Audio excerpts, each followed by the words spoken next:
ন্যূনতম ওই জীবনটা লিড করতে পারলাম যে আমি একটা ইনসাফের হাসি নিয়ে আমি আমার আল্লাহর কাছে পৌঁছাতে চাই। কিছু মানুষ থাকেন যাদের মৃত্যু শুধু একটি খবর নয়, একটি শূন্যতা। ওসমান হাদি তেমনই একজন নাম।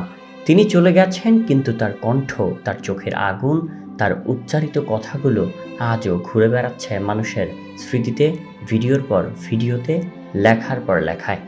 ওসমান হাদি ছিলেন স্বপ্ন দেখা একজন তরুণ। অন্যের বিরুদ্ধে কথা বলা ছিল তার অভ্যাস, নীরব থাকা ছিল তার কাছে অপরাধের শামিল।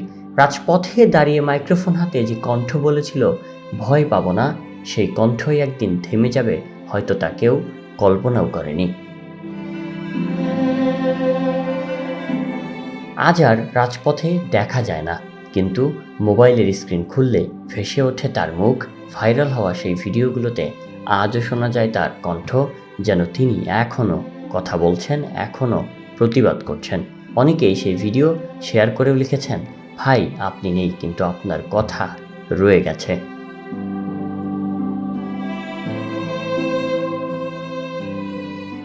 তার মৃত্যুর খবর ছড়িয়ে পড়ার পর শুধু শোক নয়, ছড়িয়ে পড়ে প্রশ্ন। কেন এমন হলো? কার দায়? উত্তর না মিললেও মানুষের বুকের ভেতর জমে থাকা একরাশ অভিমান আর ক্ষোভ। কিছু মানুষের চোখে তিনি শহীদ, কারো কাছে তিনি হারিয়ে যাওয়া এক সম্ভাবনা।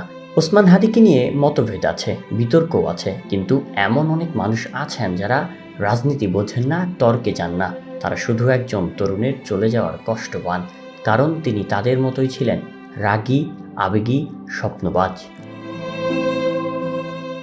ওসমান হাদি নেই, কিন্তু প্রশ্নগুলো রয়ে গেছে। কণ্ঠ থেমে গেলেও তার বলা কথাগুলো এখনো মানুষকে ভাবায়, নাড়া দেয়, প্রতিবাদ করতে শেখায়। হয়তো ইতিহাস তাকে বিভিন্নভাবে বিচার করবে, কিন্তু মানুষের মনে তিনি থেকে যাবেন একজন কথা বলা মানুষ হিসাবে। প্রাণের সংবাদ, নিউজ ডেস্ক।